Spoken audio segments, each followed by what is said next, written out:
Hello and welcome back. Hey, so today, if you can hear it back here, I am talking to you from the banks of the great and beautiful Conococheague Creek located in south central Pennsylvania. Actually, I'm just across the river from a little village called Marks, Pennsylvania, not all that far from Mercersburg. And the reason why I'm here, I want to cover on not only the capture of a man named James Smith that occurred when he was a local man from around here, but I also want to cover the beginnings of the French and Indian War, so you all can get a good idea on how the French and Indian War started. So, but before, let's go into the frontier and how that was established. So, when most people think the frontier, they think, oh, it's the Wild West, or out in the prairies, or the Rocky Mountains, or even if you're a Star Trek fan, you get the final frontier in space. But in the 1700s, actually in the mid-1700s, around 1730, 1740, 1750, and even into the 1760s, 1770s, this was the frontier. South central Pennsylvania, stretching a band from the whole way past New York, clean down into Georgia and the eastern parts of Tennessee. That was the frontier. That was where the colonies pretty much stopped. And at the time, you had the British basically controlled the eastern seaboard. So that was where all your towns and such were being established. But as you went further west, of course, you got more and more people moving to the Americas. They would have to be overcrowded, so then they would have to eventually move further west and escape the hustle and bustle of the cities or the large towns. And then they kept moving closer and closer to what was Indian country. And a lot of times the Europeans or the British would either steal the land from the Indians, or they'd have negotiations in order to try to claim the lands, which worked out for the whites, for the Europeans, but not necessarily for the Indians, for they kept being pushed further and further west into what is called the Ohio Territory, or parts, basically eastern part of Ohio, western part of Pennsylvania. And like I said, around here, these were your frontiersmen. They were living here in the 1730s, 40s, and 50s, and they were making a life here, a hard life. But they always bordered on the Indian lands, which actually is from them mountains over there, which I'll show you here in a minute. But the further you got into the wilderness or the interior, you got more into the Indian country, and that was Indian territory. So you had the European British on the eastern seaboard moving further west from the eastern seaboard. You had the wilderness, where was the home of the Indians, the natives of the time, as they were being pushed back. And then you had the French. The French were moving down the St. Lawrence Seaway and into the Great Lakes area. They had a fort at modern-day Detroit called Fort Detroit. And they were moving into those areas starting around in the 1750s, which was causing great conflict. But before we get into that, I want to talk about James Smith. Now, James Smith is a local man who's actually an unsung hero to history, believe it or not. A lot of people don't know who James Smith is, but he was probably as pivotal in history, as important in history, as Samuel Adams was. And he became a rebel before the rebellions in America actually started against the British. So it is extremely interesting that this man, who kind of disappeared in the history books, don't get a whole lot of, he don't get a whole lot of recognition. It's interesting to see that. But I want to talk about his beginnings and how he was tied in with the beginning of the French and Indian War. And hopefully by telling the two stories, it will be beneficial for you to understand. Now, James Smith. James Smith was born here in America in what is now Chester County, Pennsylvania. He was born to a Robert and Jean Smith. He also had several brothers and sisters, siblings. And he was born in 1737. Now, in 1748, his father Robert passed away. I think he was 52 at the time. And leaving James, who was 11 years old, and all of his siblings at that time considered orphans, because you were considered orphans even if your mother was still alive, because at the time your mom not necessarily counted. You know, the females were women were not necessarily counted as being put in charge of the well-being of the children when it comes to the education, money, such and such like that. Because of the death of his father, James Smith and his family had to sell their farm in Chester County and move to their guardian that was listed in their will, or in Robert's will. The guardian of the children was a man named William Smith, who was not only James's cousin, but he was his brother-in-law, because he married James's sister. So they had to move to where William Smith was. And where was William Smith at? He was on the frontier, located at a place called Black's Trading Post, or just outside of Black's Trading Post, which is modern-day Mercersburg, Pennsylvania. And they had to come here on the frontier to continue their lives.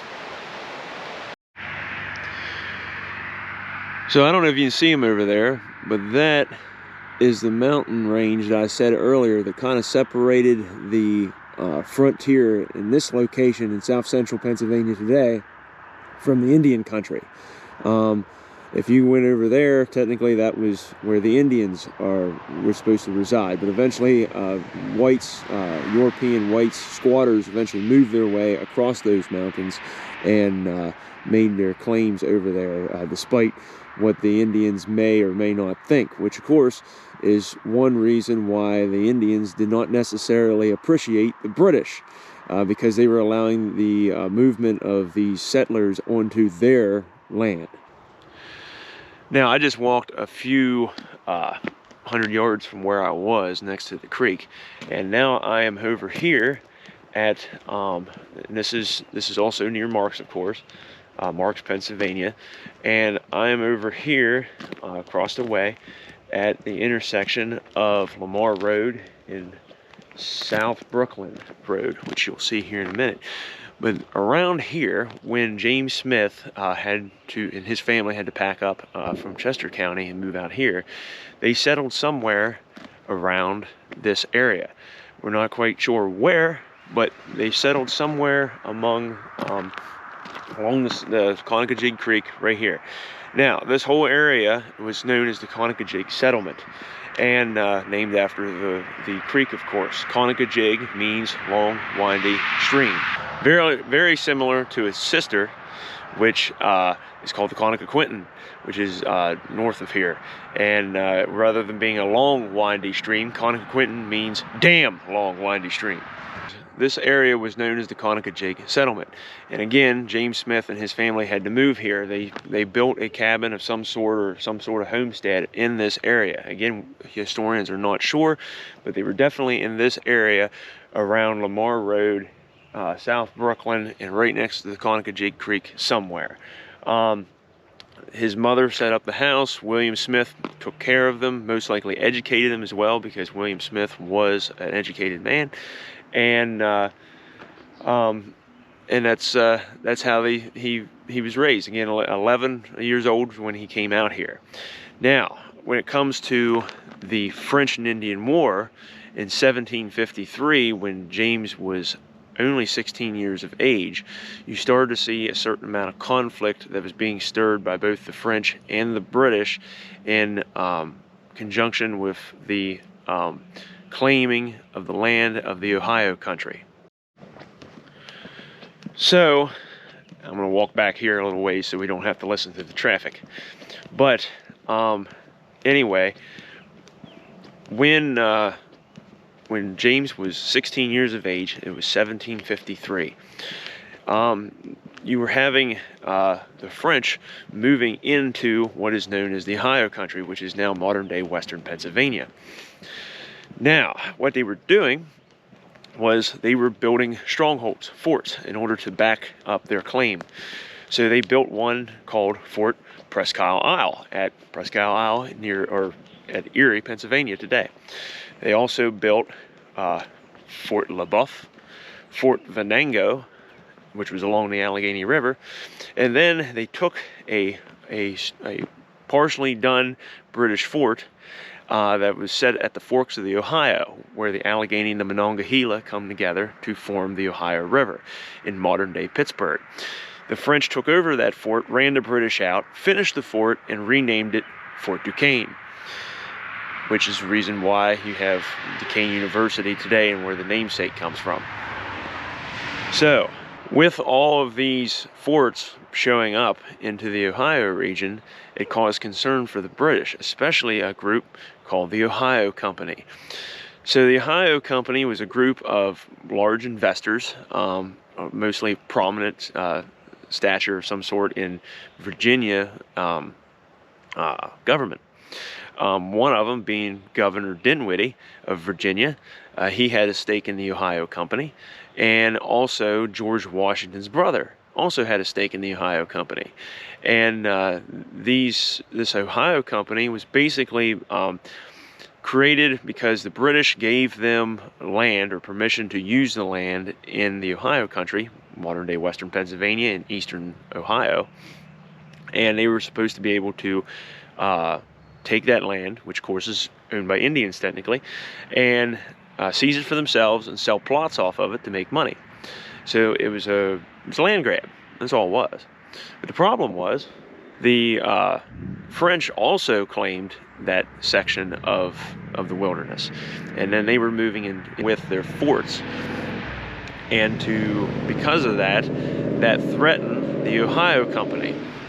So in 1753, under the direction of Governor Dinwiddie, they sent a young 21-year-old George Washington with a small group of both Indians and provincial forces, not to cause any problems, but to go to Fort LeBoeuf and negotiate with the French to basically tell them to get the hell out of Dodge. You know, you're on our land, get out.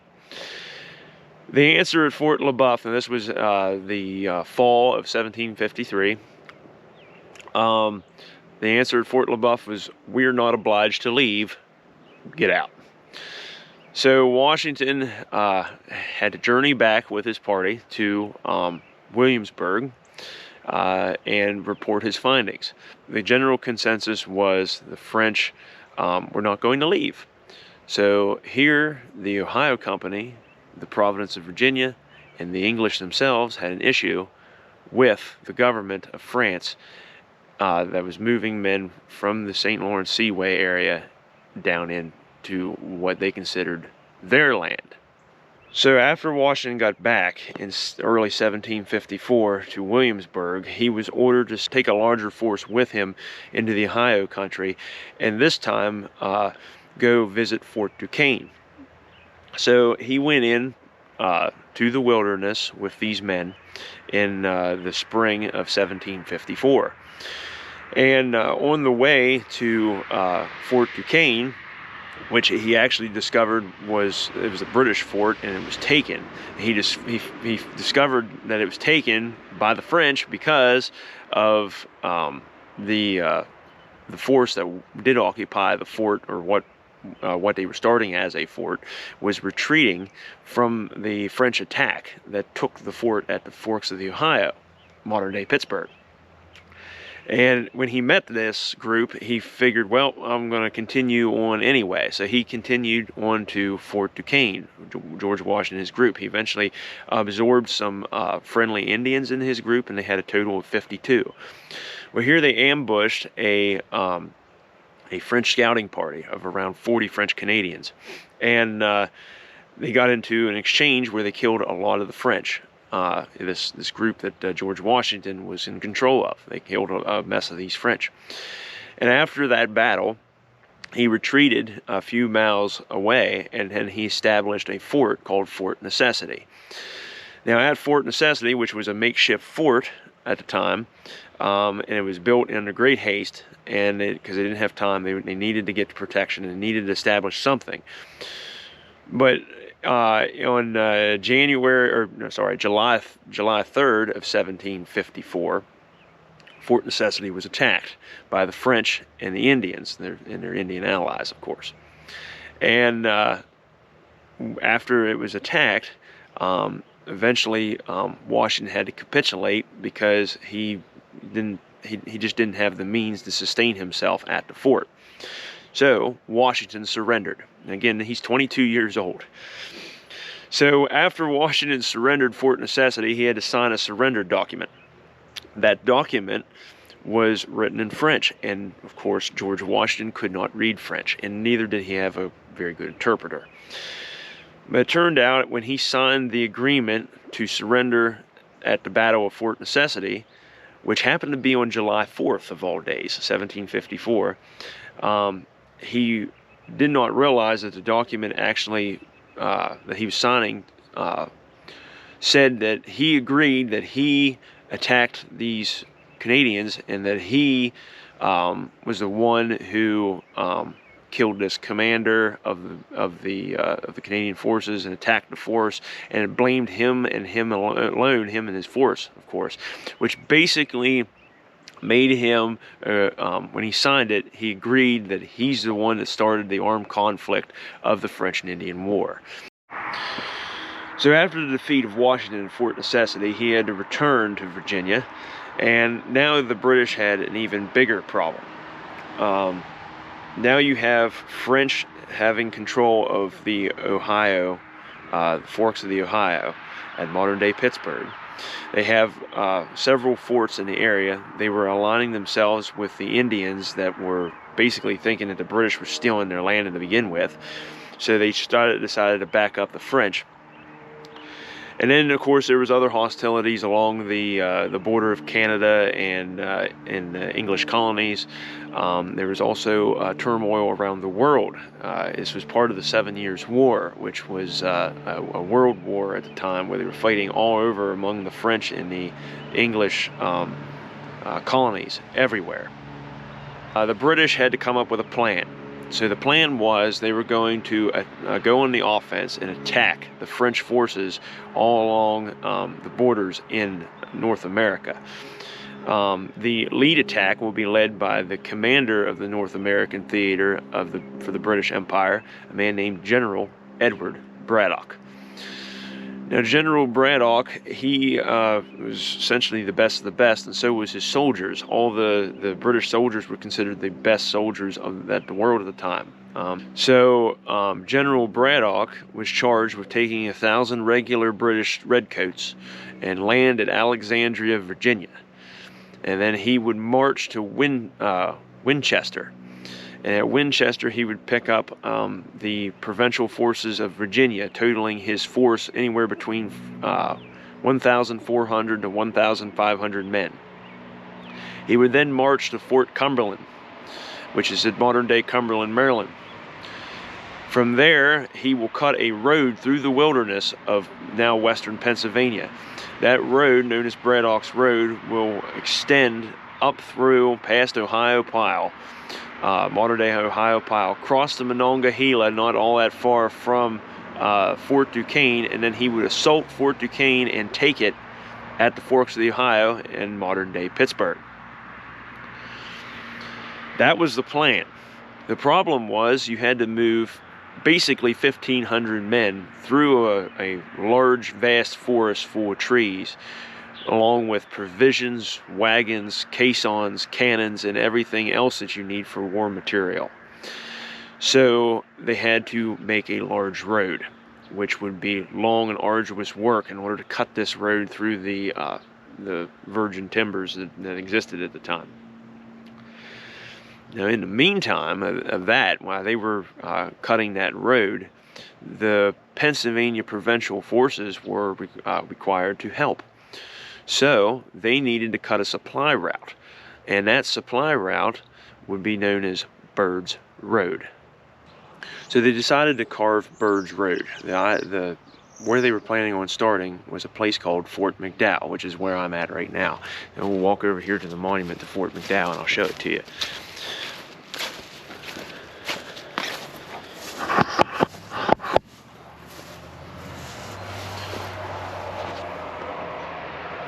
Here's the sign. It says, "This stone marks the site of the fort of McDowell's Mill, erected by John Mcdowell before 1754. It was used as a base of supplies and as a magazine until the erection of Fort Loudon in 1756. The military road from Pennsylvania connecting with the Braddock Road at Turkey Foot was built from this point in 1755 under the supervision of Colonel James Byrd. During the period of Indian hostility, the fort at McDowell's Mill was the scene of many thrilling events." So Byrd's Road started right here. This is where they started. The idea was they needed to hire road crew, road cutters, and they basically had to cut a swath about 12 to 20 foot wide in towards the west. They were going to go over the mountain of Callan's Gap.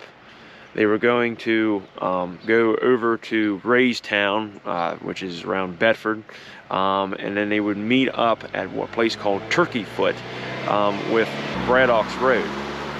And at Turkey Foot, which is modern-day Ohio Pile area, they would meet up, and then they would use this road as another supply route. Not only from Fort Cumberland, but from Pennsylvania, you can move supplies to support the war effort of General Edward Braddock as he assaults Fort Duquesne and establishes the British presence in the Ohio country. That was the plan, at least. But just as hard it was to send 1,500 men through the wilderness, that the logistical issues and the slow and arduous task that they had to deal with for Braddock, it was also slow for Byrd's Road. Now, there were several commissioners. One was Byrd's himself, James Byrd. It was also Adam Hoops, George Croghan, and a man named William Smith, which we mentioned earlier. William Smith was a road commissioner, and he needed to hire these work crews, and they needed to hire young men. So he hired a young 18-year-old James Smith to help cut the road, Byrd's Road, to meet Braddock. So James Smith then joined the road cutters, the 300 road cutters, in the effort to create Byrd's Road for the supply route to help out Edward Braddock. Now, again, a long, arduous task. They didn't make it. They got past Bedford out that way. Braddock was already heading north. And young James Smith, being 18 at the time, he was in forward position at a supply house. Well, the issue was the wagons they were expecting to show up, and this would have been June 1755, roughly. June, July 1750, or early July 1755. And anyway, James Smith was in this forward position. The wagons weren't showing up. His commanding officer at the time told him to take a horse and ride back and see and hurry up the wagons, essentially. So James got on his horse. He rode east back the road, the fresh cut road, almost to the Juniata, and again, because he was past Bedford going originally, heading back to Juniata. And on the way there, he met another man on a horse, and his name was Arnold Vigaris. Arnold Vigaris was going the opposite direction, heading west, to tell them that the wagons were on their way. So both men, Arnold and James, took off on their horses back to the place where James just came from in order to relay the message. On the way there, two gunshots rang out. Two gunshots. And both bullets went into Arnold Vigaris. His dead body rolled off of his horse, and his horse galloped into the woods. James, him on his horse, the horse bucked him and throwed him off, losing his hat in the process. And the horse, James's horse, again bolted into the forest. Immediately, 3 Indians were on them, 2 on James, 1 on Arnold Vigaris, who was dead. They scalped Arnold while they were questioning James on how many men were coming up the road. Of course, James said there ain't no men coming up the road. So the Indians commanded James to run, and they ran a long time. And they eventually camped that evening on top of the Allegheny Mountains. No fire and very little food. From this point on, James Smith was a captive of the Indians, of these three warriors. In the meantime, James Smith never returned to his post, and Arnold was lost. Upon trying to figure out what happened to these boys, the road crew found Arnold Fergaris's body. It was scalped and had 2 gunshot wounds through it, thrown into bushes along the road. James Smith was nowhere to be found, but he did find his horse and he found his hat. And there's a letter from Adam Hoops, I believe to the governor of Pennsylvania at the time, saying that he was going to continue his efforts to work on Bird's Road, but I think it might have been James Byrd. James Byrd wrote that letter. And he wanted to continue the work on Bird's Road. Even if he loses all of his men, he's going to continue because the men were starting to desert their posts because of the Indians attacking them constantly, and of course this 18-year-old kid being kidnapped, and of course Arnold being shot, killed. James Smith was then marched over the mountains, through the mountain laurels and the thickets, further west into the interior by these 3 Indians. He eventually arrived at the forks of the Ohio, at Fort Duquesne, French Fort Duquesne. And while there, there was a whole host of Indians, a whole mess of Indians outside of the fort roaming around. There was roughly around 600-700, well actually there may have been 700-900 Indians around. Of course you had the French garrison inside the fort itself. But James Smith, when he showed up, a bunch of Indians lined up, probably not all of them, maybe only like 100 of them. But they all lined up in 2 lines. And those 2 lines that they lined up into were created this chasm in front of James Smith. And James Smith didn't fully understand what he needed to do, where an Indian told him that he needed to run. And he needed to run between these lines. And he was going to be beaten. But the object was to get through, and so he ran what is called the gauntlet. And as he was running, there was clubs and backs of tomahawks and butt ends of rifles, and they were all laying in on him, and they were hitting him and beating him and breaking his body and busting him up, and he ran for all his might. But James Smith, he tripped, wound up getting dirt thrown in his eye, sand, and he fell to the ground. They continued to beat him until he was unconscious. His next remembrance was waking up in a barracks inside the fort, being attended by a French doctor. He was doing bloodletting on him. And he was approached by the Indians at that time. They were questioning him on information. One of the questions they asked was how many men were on Bird's Road, because the Indians were quite intelligent, and they wanted to know militaristic-wise what they were up against if they attacked. And of course, James said, "Well, there's 300." And the next question was, "Are they armed?" James Smith knew that they didn't have any weapons. They were very little, at least. Very few were armed. And he knew that, and he also knew that if he told the Indians that, they would have had no problems going and slaughtering them all. So he told them, yes, they are well armed. But what he meant was each one had two arms, physical arms. So he didn't lie, because they would kill him if he lied. But he did not tell the truth either. But anyway, he was carried over to a field hospital, or not a field hospital, but at the hospital, the infirmary of the fort, and that's where he laid in recovery. Now, while laying in recovery, he was visited by one of his Indian captors that actually captured him along Bird's Road.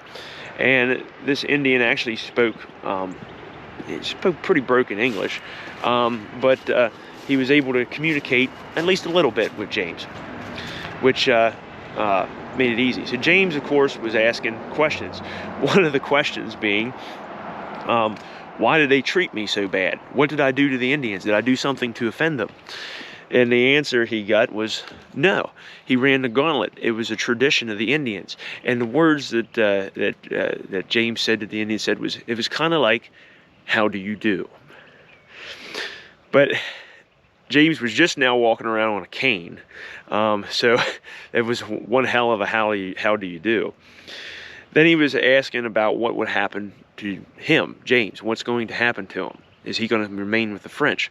And the Indians said, no, he's due to be adopted by the Indians, because the Indians would do ritualistic adoptions in order to replenish their ranks. And James Smith was a perfect example because he was 18 at the time. He was young. He was less influenced by the whites, as say an older person would be, and he would have been a perfect candidate for that.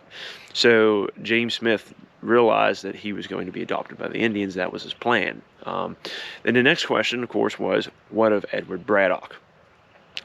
So Edward Braddock was on the minds of everybody at this fort, including the Indian, including James, because James is hoping that if Edward Braddock gets to Fort Duquesne and takes it before he is taken anywhere else, James will be saved and be taken back home. That was the hope. But the Indians' response was a little bit disheartening to James, because he took a stick, and that stick he wrote or drew something like this in the dirt.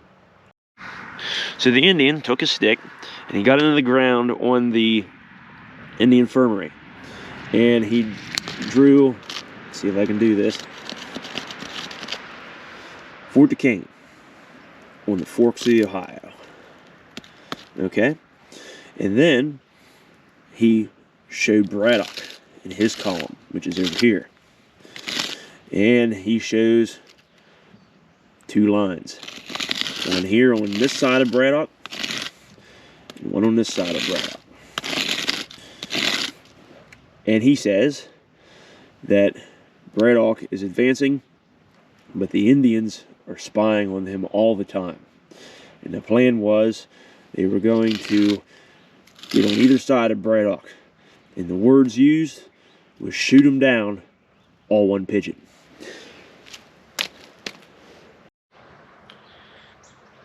So this was kind of disheartening to good old James, because he was hoping he was going to get rescued, but the Indians were obviously on General Braddock, and they know exactly what he's planning on doing, and they know exactly what they were going to do. So James Smith, again, was recovering inside the infirmary. He was getting around with a cane or a crutch, because he could barely walk from his beating that he suffered during the gauntlet. And but he was able to get up on the fort walls and take a look and spy on the French and the Indians. And he noticed one day that the French and Indians were all moving about outside the fort, and they were preparing for something. But according to his estimations, there were probably only 500-600, of the Indians and the French together, maybe a little bit more than that, which historically it was half of Braddock's forces is what the French and the Indians had. So you had this large force of British soldiers, the best of the best of the best of the best, going against a bunch of what they considered savages and French traitors, essentially. They weren't expecting a very big resistance. And of course, General Braddock, being the gentleman in which he was, wanted to fight a European-style battle, which is basically lining up and shooting at the various lines. Gentleman-like is what they would refer to. But the Indians did not fight that way. Their mode of warfare was more guerrilla tactics, and to this day, they even use Indian tactics in special forces because of the effectiveness of their attack. But anyway, James Smith observed this force being assembled, and he figured, well, Braddock is way more men than that, and I will be saved. It didn't work.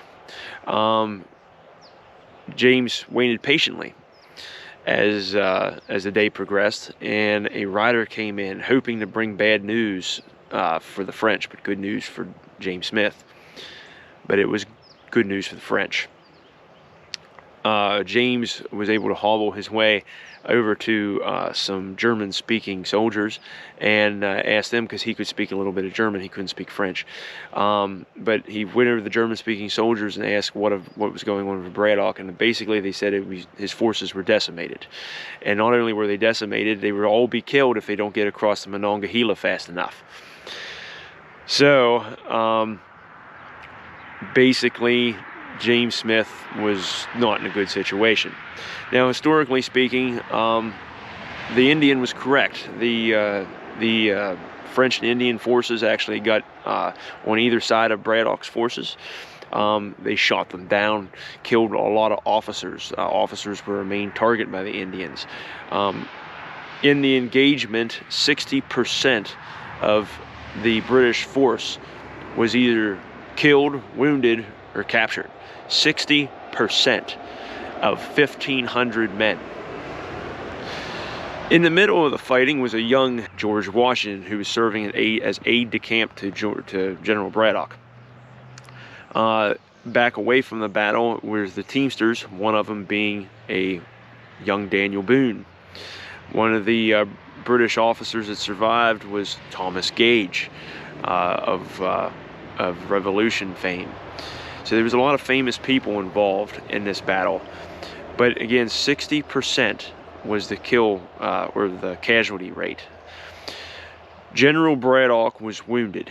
He was shot and wounded, eventually died of his wounds and buried underneath the very road in which he helped cut, or was he in charge of cutting, in order to cover him up so nobody would steal his scalp or vandalize his body like the Indians sometimes did.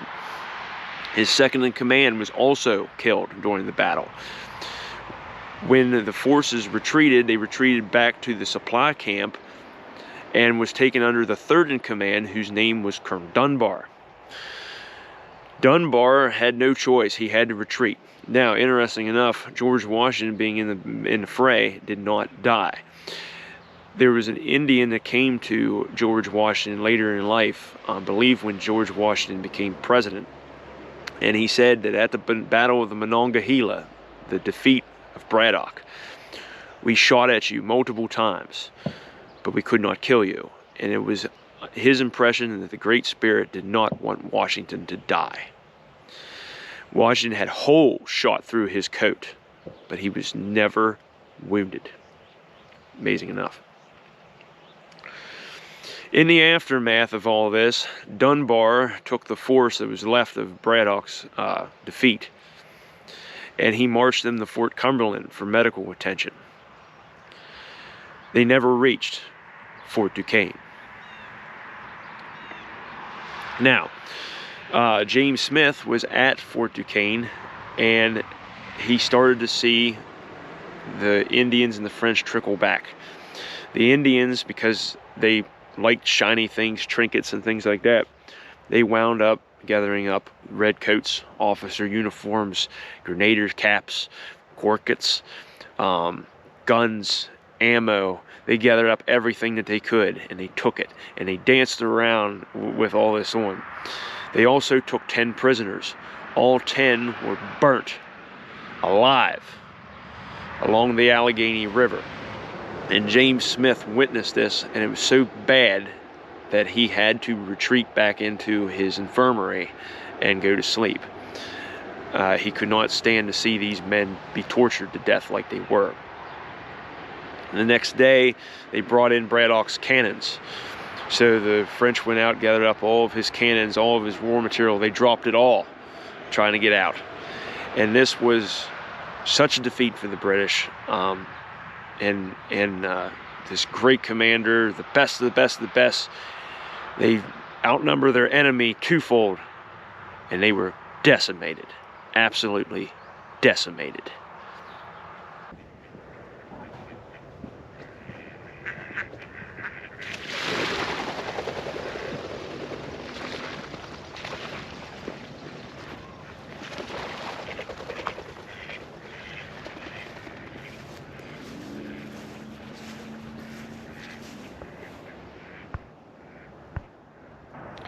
Now I am at right now the crossroads of Minor Road or Milnor Road with Williamsport Pike, just south of Greencastle, Pennsylvania. I want to finish my story here. This is the location of Pauling's Tavern. Back in the 1700s, it was along the Great Valley Trail, and it was a place where pack horses, wagons, and things met. They would bring goods down the trail with wagons, and then they would load them on pack horses here to take them over the mountains, because you can't take a large, say, Conestoga wagon over top of wagon or a mountain trail. You had to do it all by horse. But there used to be a tavern set somewhere in this vicinity, and it was owned by the Pauling family. As you can see, it's a swamp now, and here's a wayside marker, which I will show you here in a minute. But anyway, the significance of this place will come up here in a minute. But I do want to finish James Smith. Now, James Smith, he stayed at Fort Duquesne for for a while, recovering from his wounds that he suffered from his beating he received during running the gauntlet by the Indians. Their how do you do? When he was able to hobble around but still was not able to walk, the Indians eventually took him away from the fort. They put him in a canoe and they sent him up the Allegheny to Katanning, another Indian village, and eventually he wound up going west deeper into the Ohio country, the Ohio territory, and he spent 5 years living with the Indians. While there, he had a lot of adventures. He eventually did return here to the Conacajig settlement in around 1760. But he spent a lot of years with the Indians. He learned their mode of warfare. He learned how they lived. He learned their customs, and he learned how to speak their language. When he was adopted by the Indians, of course, he was given an Indian name. His name was Skuwa. Skuwa, according to a fellow I talked to who visited the Indian tribe, the Conowagos, that the remnants of what's left of them now that live in Canada, and he went to visit them and asked them what Skuwa meant, translation purposes. Skuwa, according to them, means go fetch. Now, when talking about the defeat of Braddock, again, Braddock died. He was buried in the road. His command was taken over by Colonel Thomas Dunbar. They retreated to Fort Cumberland and then to treat the wounded as much as they could possibly can. They were calling for doctors to come and tend to the wounded. Again, 1,500 men went into the forest, and 1,000 of them were either killed or wounded in battle against a French and Indian force of probably less than 800 men. After spending a little bit of time at Fort Cumberland, Dunbar eventually took his broken army that was left over from Braddock's defeat, and he brought them here in the center of the Cumberland Valley. Well, this is the lower end of the Cumberland Valley, but the center of the Conacajig settlement. And he came here and camped about mid-August of 1755. Again, the battle was July 9th, 1755, the Battle of Monongahela in Braddock's defeat. Mid-August, he wound up here at Pauling's Tavern. Again, I'll show you what we're looking at. At Pauling's Tavern, they camped. Now, his orders was to stay here in the Cumberland Valley, in the Conacajig settlement, because they knew what was coming. They figured the Indians and the French would be, since the devastating loss of Braddock, they will be coming here, and they will wage war here. But it's lost to history, whether that Dunbar either ignored them orders to stay here, or if he did not receive them. Either way, he eventually retreated to Philadelphia, and that's where he made his winter quarters in mid to late August. So, by leaving the Conococheague settlement in the frontier here at Pauling's Tavern, by vacating this and no longer having some sort of military force to deter Indian attacks, it opened up this frontier, it opened up this area to large Indian incursions, war parties. And the plan was in the winter, in the spring of 1756, Lenape, Mingo, and other various tribes sent war parties to decimate the frontier. The result was hundreds were killed or captured, mostly civilians, women, children, men, not soldiers. The people here were abandoned by their government. They were abandoned by the British. They were abandoned by the province of Pennsylvania. They had very little weapons. They had no means to fight, and they were dying. That was the result of Braddock's defeat and the decision of Dunbar to retreat to Philadelphia. While James Smith was living with the Indians in the Ohio, his family lived here, and they ran the risk every day of being attacked by Indians.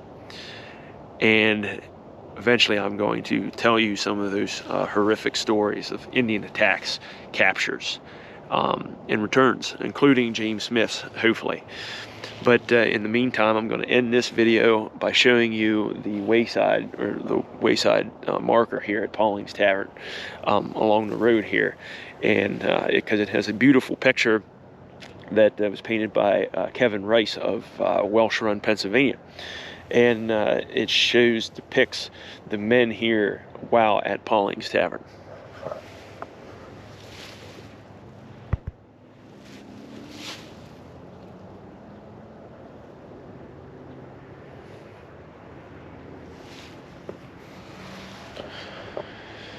Anyway, I hope you enjoyed this video, and hopefully sometime here I'll get some more up for you, and we'll tell some more stories. I hope to continue the French and Indian War, get into Indian attacks, Indian atrocities that afflicted the people here on the frontier, and give you the background of why these people despise their government, and why these people on the frontier were the ones who were starting the rebellion against the British before the Bostonians, before Samuel Adams and the various founding fathers.